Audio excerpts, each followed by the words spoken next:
Bienvenue dans votre rendez-vous éco. Aujourd'hui, on va vous parler de vos impôts. Vont-ils augmenter ou vont-ils diminuer en 2019? La fiscalité locale, justement, est en pleine réforme et le gouvernement vient de supprimer progressivement la taxe d'habitation pour redonner, justement, du pouvoir d'achat aux Français. Mais concrètement, comment cela va-t-il être compensé? Aujourd'hui, c'est une question qui reste sans réponse, peut-être par une hausse des taxes foncières. Est-ce qu'on va s'attaquer aussi à certaines niches fiscales? Il y a une réforme donc de la fiscalité locale qui va être mise en œuvre au premier semestre 2019. Et on va débattre de toutes ces questions avec Nicolas Florian, qui est l'adjoint au maire de Bordeaux, justement, en charge des finances, et Patrick Mérian, qui est le secrétaire départemental du syndicat solidaire Finances publiques 33. Bonjour. On va commencer avec vous, Patrick Mérian. Alors, justement, cette suppression de la taxe d'habitation, est-ce que c'est un tour de passe-passe? C'est la question que se posent tous les Français. Alors, très globalement, oui. Et pour nous, il s'agit d'une sorte de bonne taux fiscal, en fait, hein. On voit disparaître une taxe au profit d'une autre, au profit d'une création de peut-être d'autres fiscalités qu'on ignore encore aujourd'hui, hein. Peut-être effectivement un alourdissement de la taxe foncière. Il y a plusieurs pistes qui sont évoquées. Pour l'instant, on ne voit pas vraiment venir les pistes évoquées. On aimerait bien en savoir un petit peu plus. En tout cas, c'est une question importante par rapport à l'équilibre, par rapport à la justice de cette fiscalité locale qui, pour l'instant, est trop mitée. Nicolas Florian, c'est la question que vous, vos collectivités, vous posez, c'est comment ça va être compensé? Est-ce que vous commencez à avoir des éléments de réponse là-dessus? Enfin, c'est pas la question immédiate, ça va le devenir, parce que pour le moment, l'engagement de l'État, et pour les 3 années qui viennent, c'est que le manque à gagner, entre guillemets, pour les collectivités est compensé. C'est même un dégrèvement. C'est-à-dire que l'État prend à sa charge la perte de recettes pour les collectivités. Mais l'État ne nous dit pas ce qu'il fera au bout de 3 ans. Et nous annonce, mais ça fait 15 ans que l'on entend ça, qu'il va y avoir une réforme de la fiscalité locale. Donc on ne sait pas trop vers où on va aller. En tout cas, c'est lancé au premier semestre 2019. Oui, la réflexion. Mais Ouais. à mon avis, il faudra un petit peu plus que quelques mois et quelques semaines pour remettre à plat et rebattre toutes les cartes de la fiscalité locale, car il y a la taxe d'habitation, mais c'est aussi le foncier bâti, le foncier non bâti. Vous faisiez tout à l'heure l'allusion à la compensation et la tentation pour avoir certaines communes que là où ils n'ont plus le levier fiscal avec la taxe d'habitation, c'est d'augmenter la taxe foncière. C'est le risque. Ouais. C'est le risque. Et on l'a vu d'ailleurs, ça a été fait par certaines communes. Pas cette année, pas encore. C'est peut-être un peu tôt. Mais au bout de 2 ou 3 ans, si effectivement le compte n'y est pas, les collectivités chercheront un levier fiscal ailleurs qu'avec la taxe d'habitation. Donc, Vous on va n'avez voir pas ce que d'autre solution, de toute façon. Au bout d'un moment, il y a une il question arrive un d'équilibre moment financier. où, oui, alors il y a un moment où il faut faire des économies, c'est ce qu'on est en entrepris, nous, à la ville de Bordeaux, mais il y a un moment où vous êtes à l'os, hein, à moins de dégrader le service public ou le service au public. Et là, c'est le cas, on n'en est pas loin quand On même. n'est pas loin. Bon. Donc nous, on a la chance d'avoir des recettes dynamiques, d'avoir fait des réformes structurelles, mais c'est vrai qu'à horizon 2 ans, 3 ans, 5 ans, il faudra véritablement qu'il y ait un nouveau package fiscal, quel qu'il soit. Mais comme je le disais, moi, ça fait près de 15 ans que j'entends les gouvernements successifs, et notamment l'ancien président de la République, nous annoncer un grand bing bang fiscal qu'on ne voit toujours pas arriver. Ce gouvernement nous annonce la même chose, dont acte, on va voir. Surtout qu'on est dans un contexte politique quand même très compliqué, avec aujourd'hui une vraie fronde des maires, des élus locaux vis-à-vis de l'État, où ils ont le sentiment d'être abandonnés, de ne pas avoir les moyens, justement, en termes de dotation de l'État. Ils voient ces dotations se réduire depuis des années et se sentent un peu impuissants au quotidien. Il y a eu un double mouvement. Un premier mouvement, ça a été le précédent gouvernement, le précédent mandataire, où l'État, à l'époque, le gouvernement, a retiré des dotations aux collectivités. C'est un plan d'économie de 14 milliards d'euros. Bon, on a réussi à s'en tirer. Aujourd'hui, on plafonne nos dépenses. Bon, alors, l'intention est louable, de dire ne dépensez pas plus de temps tous les ans, sauf qu'à un moment, quand vous êtes dans une ville qui a un dynamisme démographique, qui a des besoins, il faut répondre à tous ces besoins. Qui a de grands projets comme Euratlantique, qui a des financé projets, la LGV. Voilà. Donc, à un moment ou à un autre, ce que l'État demande aux collectivités, à minima qu'il se l'applique à lui-même, je rappelle quand même que 70% de la commande publique, c'est les collectivités locales qui le font, que les collectivités locales, dans n'importe quelle mairie, vous ne pouvez pas voter un budget en déséquilibre. Bon, l'État, ça fait 30 ans qu'il vote un budget en déséquilibre. Le poste de la dette, pour l'État, est le plus important. Après le poste de la défense et de l'éducation, certes, mais c'est l'un des plus importants. Nous, ce n'est pas possible. Voilà. Donc, moi, il y a une formule, vous savez, faites ce que je dis, pas ce que je fais. Mais pour une fois, tout le monde aille dans le même sens et qu'on ne nous impose pas des choses que l'État lui-même n'arrive pas à assumer. Patrick Mérian, C'était une vraie polémique il y a quelques jours, on s'est dit, voilà, est-ce que certaines communes ont justement augmenté la taxe d'habitation par anticipation et la taxe foncière? Est-ce que vous, qui êtes aux impôts, c'est ce que vous avez constaté? On ne parle pas au niveau forcément local, mais dans toute la France. Est-ce qu'il y a des communes qui ont déjà fait ça dès cette année? Alors, certaines communes, effectivement, ont augmenté les taux. Je pense qu'il faut reprendre la globalité en fait, de ce dossier fiscalité locale. Il faut mettre en lien les charges et les recettes. On ne peut pas réfléchir uniquement sur les recettes. Il faut aussi réfléchir sur les charges. Pour nous, une véritable réforme fiscale en ce qui concerne la fiscalité locale, ça serait de vraiment mettre en lien les dépenses de chaque personne, mais aussi ses capacités contributives. Or, aujourd'hui, il y a une véritable déconnexion entre les deux. Et le fait de faire disparaître la taxe d'habitation ne suffira pas à ramener de la justice, en tout cas. Est-ce que Bordeaux a augmenté par anticipation sa taxe d'habitation, sa taxe Bordeaux, foncière? Bordeaux a diminué le montant de l'abattement à la base. Alors c'est un petit peu technique, mais c'est un abattement qui permet effectivement de diminuer la charge, de compenser le fait que les bases de Bordeaux sont très lourdes. Et le fait de diminuer cet abattement général à la base va plutôt favoriser les personnes qui ont une valeur locative moyenne élevée par rapport à ceux qui sont plus modestes. On va prendre un exemple. Enfin, la valeur locative moyenne sur Bordeaux, c'est à peu près 3 600 €. Une personne qui a un logement qui lui appartient ou qui ne lui appartient pas, puisqu'elle paye la taxe d'habitation, qui aurait une valeur locative moyenne de 2 000 €, va forcément avoir une augmentation de sa taxe d'habitation plus importante que quelqu'un qui aurait une valeur locative moyenne de 5 000 €. Pardon, de 5 000 € par exemple. Donc c'est déséquilibré. Et donc ça touche les ménages les plus aisés? Ça touchera surtout les ménages les plus modestes, en fait, qui verront leur taxe d'habitation augmenter proportionnellement de façon plus importante que les revenus plus aisés.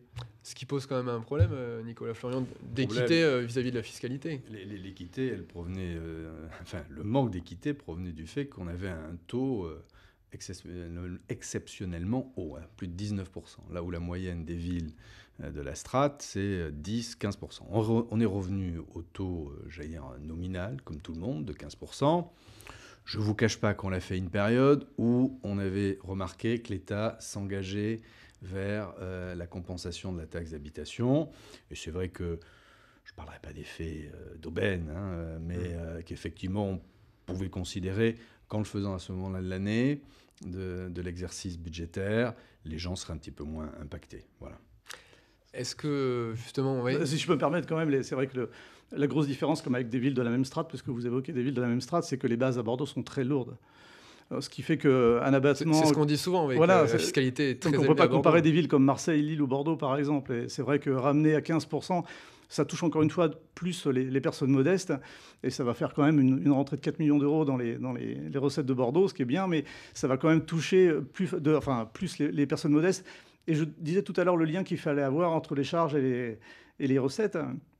Peut-être que d'investir dans des gros projets comme le Grand Stade, comme la Cité du Vin, peut-être paraître difficile à comprendre pour des personnes plus modestes qui, eux, auraient peut-être des besoins plus grands en gymnase, en crèche, en école. Voilà. Ce qui est le cas aussi, je rappelle quand même que sur 100 € d'investis sur la ville, il y a à peu près 85 € qui vont sur des équipements dits de proximité, des gymnases, des écoles, des crèches, l'équipement public, là où il y a 15 € qui vont sur ce qu'on appelle les grands projets. Ce sont des projets qui ont été décidés il y a quelques années.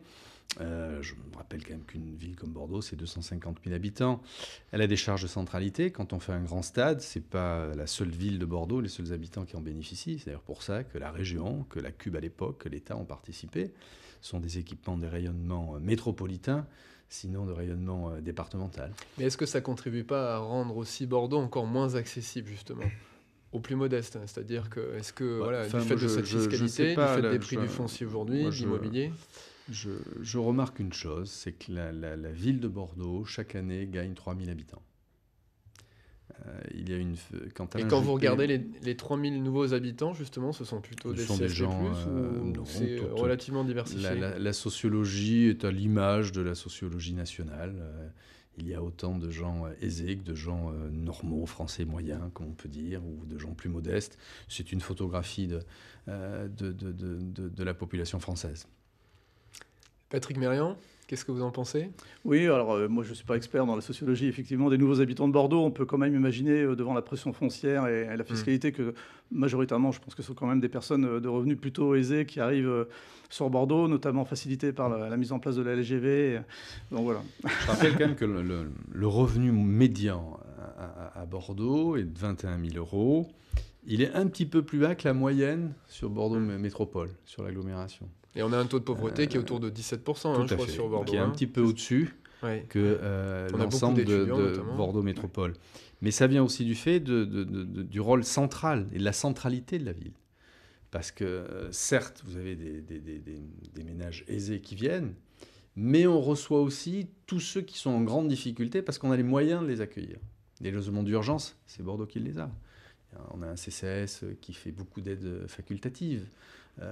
Voilà. Donc, on a à la fois des gens qui ont les moyens, mais on a aussi un rôle très social et on est le réceptacle de gens en très grande difficulté. De manière globale, Patrick Mérian, justement, la question derrière cette réforme fiscale, c'est comment introduire encore plus d'équité. C'est-à-dire qu'aujourd'hui, il y a des classes moyennes qui ont le sentiment de trop payer par rapport notamment, pas aux pauvres, mais aux riches, qui, eux, pour certains, ne payent pas d'impôts. C'est l'évasion fiscale, ce sont les niches fiscales. Comment on peut, de votre point de vue, sur le plan technique, justement, rajouter davantage d'équité dans le système si on le réforme demain ? Alors nous, on prône souvent une fiscalité qui est plus juste, qui est plus lisible et qui est moins complexe. C'est vrai que vous avez évoqué les niches fiscales, par exemple. 457 niches fiscales pour un montant de 100 milliards d'euros par an, ça ne nous paraît pas forcément le système idéal pour rendre l'impôt plus juste. Il y a des niches fiscales qui sont vertueuses, mais d'autres beaucoup moins. La Cour des comptes a émis un rapport dans lequel elle pointe le fait que les niches fiscales sont très mal évaluées, voire peu. Près de la moitié d'entre elles n'arrivent pas à avoir le nombre de bénéficiaires de ces niches fiscales. C'est une opacité qui ne suffit pas à amener de l'équité fiscale parce que c'est un choix politique de plutôt œuvrer par des avantages fiscaux plutôt que par une véritable politique de subvention publique, par exemple. Parmi les niches fiscales les plus coûteuses, on va dire, parce qu'il s'agit d'une dépense publique, 100 milliards, je le rappelle, par an.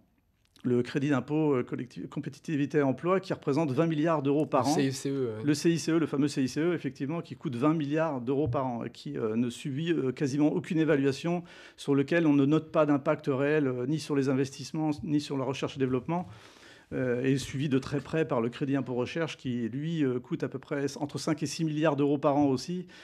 Quand on repense à la réforme des retraites il y a quelques années qui a été basée sur le fait qu'il manquait 20 milliards dans les caisses pour qu'elles soient équilibrées, vous voyez un petit peu à mettre en lien. Et si tout ça, on le met en lien aussi avec les 100 milliards de fraude fiscale par an, vous voyez que les masses sont quand même, interrogent quand même. Mais sur le principe, nous, ce qu'on prône, c'est plutôt des impôts progressifs qui permettent à chacun de payer en fonction de ses moyens, plutôt que des impôts proportionnels, comme la TVA, qui ne touche pas de la même façon les personnes modestes que les personnes plus aisées.